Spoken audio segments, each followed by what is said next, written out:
ख्वारिज़म शाह बादशाह को अचानक एक घोड़ा बहुत ज्यादा पसंद आ गया। ये घोड़ा उसके एक सरदार का था। घोड़ा बादशाह को बहुत सी सिफात का हामिल नजर आया।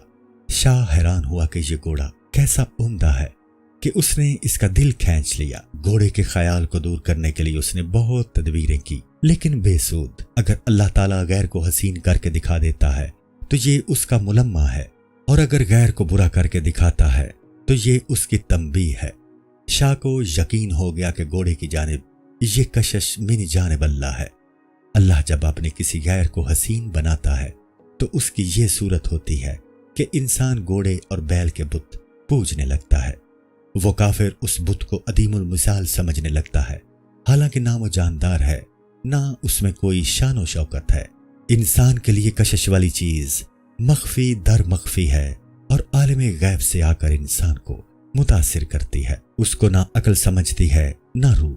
ये कुदरत का राज है जिस पर बहस नहीं की जा सकती। जब बादशाह वापिस आया तो अपने खवास से मशवरा किया और सिपाहियों को भेजा कि सरदार का घोड़ा जबरन ले आए। वो सरदार भी तगड़ा था, लेकिन बादशाह के सिपाहियों के सामने बेबस था। घोड़ा सरदार को भी बहुत पसंद था। वो बहुत परेशान हो गया। उसने सोचा कि इस मुसीबत से सिर्फ इमादुल मुल्क ही निजात दिला सकता है। ख्वारिज़म शाह इमादुल मुल्क की बहुत इज्जत करता था और उसके कहने को कभी नहीं टालता था। वो अमीर था, लेकिन अपने आप को गरीबों में शुमार करता था और उनकी मदद करता था। बुरों की बुराई को अल्लाह ताला की बुर्दबारी की तरह छुपाता था। अगर वो एक वक्त में 100 सिफारिशें भी करता तो बादशाह उसको बात डालने में शर्म महसूस करता। सरदार नंगे सर इमादुल मुल्क के पास आया और कहा कि बादशाह और जो कुछ चाहे ले ले, मेरा घोड़ा वापस दे दे। इमादुल मुल्क बादशाह के पास आया और खड़ा होकर खामोश अल्लाह से राजो नयाज करने लगा। वो कह रहा था, ऐ अल्लाह, अगरचे इस सरदार की गलती है कि तुझे छोड़कर वो मेरे पास पनाह लेने आया, तू इसकी खता पर गिरफ्त ना कर और अपनी शान के मुताबिक इसके साथ मामला कर। किसी कैदी के जरिए कैद से निजात चाहना बेवकूफ़ी है। अक्सर इंसान चमगादड़ सिफ्त हैं, मुसब्बिबुल अस्बाब से नजर हटाकर असबाब से ताल्लुक पैदा करने की कोशिश करते हैं। हालांकि ये समझना चाहिए कि असबाब के जरिए जो कुछ हासिल होता है वो भी तेरी ही देन है। तू काफरों को भी रिज़्क पहुंचाता है। असबाब के पीछे भागने वाले भी तेरे सहारे ही मकासिद हासिल करते हैं। अवाम तो अगर असबाब पर नजर रखें तो काबिल मुआफ़ी हैं, लेकिन खवास का ये जुर्म है। इसीलिए हजरत यूसुफ अलैहिस्सलाम को मजीद जेल खाना में रखा गया, क्योंकि उन्होंने अपनी रहाई की उम्मीद एक दूसरे कैदी से वाबस्ता कर ली थी। दुनिया के लोगों से मदद चाहना कैदी से रहाई चाहने की तरह है। इंसान को मरने पर दुनिया के कैद खाना से निजात मिलती है। अवाम तो अंधे हैं और दूसरों से मदद चाहते हैं। वो मूरदे अताब नहीं है, लेकिन नेकों की नेकियां बारगाह के मुकर्रबों की बुराइयां होती हैं। वो बात जो नेकों को भलाई दिलाने का मौजिब है, अगर मुकर्रबे बारगाह करे तो गिरफ्त हो जाती है। हजरत यूसुफ अलैहिस्सलाम बहरहाल महबूबे खुदा थे, इसलिए सजा में भी उनको राहत अता कर दी गई। कैद की हालत में उन पर वो तजल्लियात थीं जिनसे उन्हें ना तो कैद खाना बुरा लगता था और ना कोई और तकलीफ महसूस होती थी। इस पर तज्जुब न करो, माँ के रहम से ज्यादा तारीक और तकलीफ दे कैद खाना कौन सा होगा। लेकिन अल्लाह इस कैद खाने का दरीचा अपनी तरफ खोल देता है और बच्चा किस कदर खुश खुरम रहकर बढ़ता है, वहीं उसके हवास के फूल खिलते हैं और वहां से निकलना पसंद नहीं करता।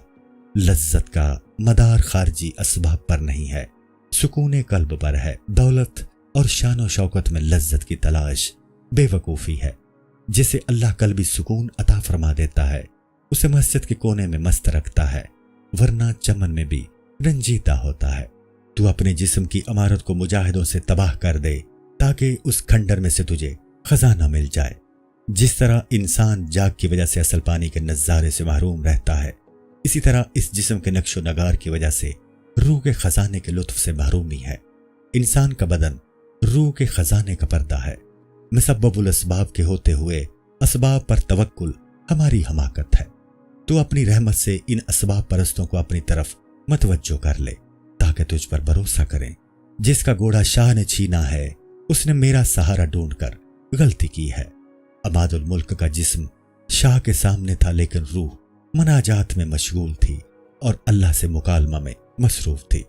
इस हम कलामी की मस्ती से उसके बातिन में सुरूर था और जिस्म मजलूम सरदार की वजह से गमगीन था। इस तंग लहद जैसे जिस्म में एक आलिम मुसर्रत था। अमादुल मुल्क ने जब उस घोड़े को देखा तो वाकई बेनजीर था। वो चांद की तरह तेज रौ था। जब हुजूर सल्लल्लाहु अलैहि वसल्लम से कम दर्जा चांद की ये रफ्तार आंखों ने देखी है तो उन सल्लल्लाहु अलैहि वसल्लम की सैर मेराज पर क्या शुबा हो सकता है। उन्होंने तो उंगली के इशारे से चांद को 2 टुकड़े कर दिया। ये ताज्जुब खेज मौजज़ा इसलिए दिखाया गया क्योंकि हमारा ज़ईफ एहसास इसी का इदराक कर सकता था। आप सल्लल्लाहु अलैहि वसल्लम के तो वो अजायब हैं जो हमारे एहसास व इदराक में नहीं समा सकते। तू इस मादी दुनिया से निकल, फिर तू अंबिया अलैहिस्सलाम के मौजों का अजीब व गरीब नज़ारा कर सकेगा। इस मादी दुनिया में रहते हुए तेरी मिसाल अंडे में बंद चूजे की सी है जो फिजा के परिंदों की तस्बीह नहीं सुन सकता। अल्लाह की मेहरबानी का सूरज जिस पर चमक जाता है, वो कुत्ता हो या घोड़ा, उसमें असहाबे कहफ की शान पैदा हो जाती है। लाल अपनी चमक से खजाना बन जाता है और पत्थर में ज्यादा गर्मी और तपश पैदा होती है। सूरज की रोशनी कबूल करने में दीवार और पानी की सतह अगर वो मुतहर्रिक हो तो बराबर नहीं है। घोड़े के हुस्न पर शाह थोड़ी देर हैरान रहा, फिर अमादुल मुल्क ने जवाब दिया कि आपकी पसंदीदगी से तो शैतान भी फरिश्ता बन जाता है। घोड़े में और तो बहुत सी खूबियां हैं, लेकिन उसका सर बैल का सा मालूम होता है। चूंकि अमादुल मुल्क की गर्ज घोड़े को बुरा कहने से वाबस्ता थी, इसलिए उसे बुरा कहा और उसकी वक़्त गिर गई। जैसे हजरत यूसुफ अलैहिस्सलाम को खरीदारों ने मामूली कीमत पर खरीद लिया था। मौत की परेशानी की हालत में शैतान ईमान को इस कदर हकीर करके दिखाता है कि बेवकूफ आदमी उसको एक लोटे पानी के इवज फरोख्त कर देता है। शैतान का मकसद तो ईमान को बर्बाद करना होता है। इसमें हैरानी की कोई बात नहीं। इंसान जिंदगी में भी मामूली नफा के ख्याल पर झूठ बोल देता है। मामूली नफा के इवज सच्चाई को फरोख्त करना ऐसा ही है जैसा बेअकल बच्चा एक कीमती मोती के इवज चंद अखरोट खरीद लेता है। दुनिया में तो इंसान इतना मजबूर भी नहीं होता। मौत के वक्त तो उसको प्यास लगी होगी। ये ख्याल जिसकी वजह से इंसान सच्चाई को फरोख्त करता है एक सड़ा हुआ अखरोट है। अगर इंसान इब्तिदा में ही अंजाम को मद्देनजर रखे तो फरेब से बच जाता है। यह दुनिया का नफा एक बोसीदा अखरोट है। ये अल्लाह और रसूल सल्लल्लाहु अलैहि वसल्लम के फरमान से वाज़ेह है। इसे आजमाने की भी जरूरत नहीं। बादशाह ने उस घोड़े के मौजूदा हुस्न पर नजर की और अमादुल मुल्क ने उसके अंजाम पर कि इस तरह घोड़े के छीनने से कितना बड़ा जुल्म होगा और अंजाम क्या होगा। अल्लाह जिसको बसीरत अता फरमा देता है तो ये ऐसा सुरमा है कि 100 पर्दों में से भी चीज को दिखा देता है। हुजूर सल्लल्लाहु अलैहि वसल्लम ने दुनिया को जो मुर्दार कहा है तो वो अंजाम के एतबार से कहा है। अमादुल मुल्क की आंख और बात को तरजीह थी। चूंकि अमादुल मुल्क ने न्याज़बंदी से दुआ की थी कि शाह जुल्म करने से बच जाए, अल्लाह ने उसे मंजूर कर लिया। शाह के घोड़े को नापसंद करने का असल सबब अल्लाह ताला है, इसलिए कि उसने असल दरवाजा जो घोड़े के हुस्न को देखने का था शाह के लिए बंद कर दिया। अमादुल मुल्क तो उसकी सिर्फ ज़ाहरी अलामत था। मकान की चीजें दरवाजा बंद होने से छुप जाती हैं। जिस शख्स ने दरवाजा ना देखा हो वो दरवाजा बंद होने की आवाज को चीजों के छुपने का सबब समझेगा। अमादुल मुल्क की बात को अल्लाह ने शाह की नजर का पर्दा बना दिया। इंसान की बात के नताइज आलम आखिरत में नमूदार होते हैं। तू अपनी आवाज को दरवाजा की आवाज समझकर पहचान कि इस आवाज से दरवाजा खुला है या बंद हुआ है। इंसानों को दरवाजे की आवाज जो खुद उनकी गुफ्तगू है महसूस होती है। वो जिस दरवाजे के खुलने और बंद होने की आवाज है वो दरवाजा नजर नहीं आता, वो आलिमे गैब में है। इंसान कोई दनाई की अच्छी बात करता है तो जन्नत की तरफ दरवाजा खुलता है।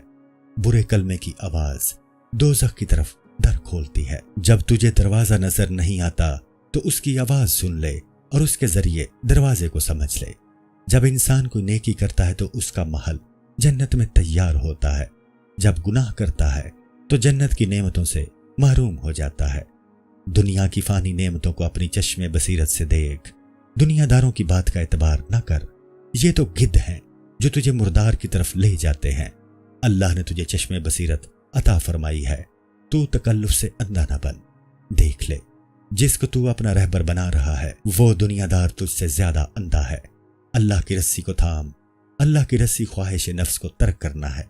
قوم عاد اس خواہش نفس کی وجہ سے تباہ ہوئی اور ان پر آندھی کا عذاب آیا۔ ہر جاندار نفسانی خواہش ہی کی وجہ سے مصیبت میں گرفتار ہوتا ہے۔ مچھلی اگر چارے کا لالچ نہ کرے تو کبھی کانٹے میں نہ پھنسے۔ آخرت کا کوتوال تو تمہارے انتظار میں ہے۔ روح کے لیے بھی عذاب کے آلات ہیں جو مرنے کے بعد نظر آئیں گے۔ جب تو عالم آخرت کی وسعتوں میں پہنچے گا تو اس دنیا کا شکنجہ ہونا سمجھے گا، اس لیے ضد کو دیکھ کر اس کی ضد پوری طرح سمجھ آتی ہے۔ تو نفسانی خواہشات کو ترک کر دے تو آخرت کی نعمتوں کا لطف محسوس کرنے لگے گا۔ بادشاہ کو جب احساس ہوا کہ اس سردار سے گھوڑا چھیننا ظلم ہے تو واپس کر دیا۔ انسانی جسم ایک عالم ہے، جس طرح ساری کائنات اسماء الہی کا مظہر ہے، اسی طرح تنہا انسان ان سب کا مظہر ہے۔ حق تعالیٰ کے تصرفات انسانی جسم پر بصورت قبض و بسط طاری ہوتے ہیں، اور اس قبض سے کبھی وہ اچھے کو برا دکھا دیتا ہے اور بسط کے ذریعے برے کو اچھا دکھا دیتا ہے۔ اس لیے حضور صلی اللہ علیہ وآلہ وسلم نے دعا فرمائی کہ اے اللہ مجھے اچھے کو اچھا اور برے کو برا دکھا۔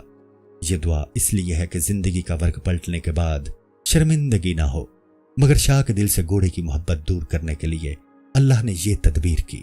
بھلائی کے لیے ہیلا کرنا بلا ہے اور برائی کے لیے ہیلا کرنا برا ہے۔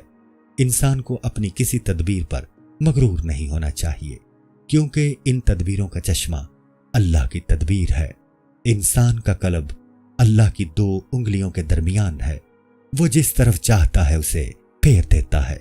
جو ذات تجھے یہ ہیلا اور تدبیر سکھا دیتی ہے وہ اسے اور تیرے علم کو ضائع بھی کر سکتی ہے۔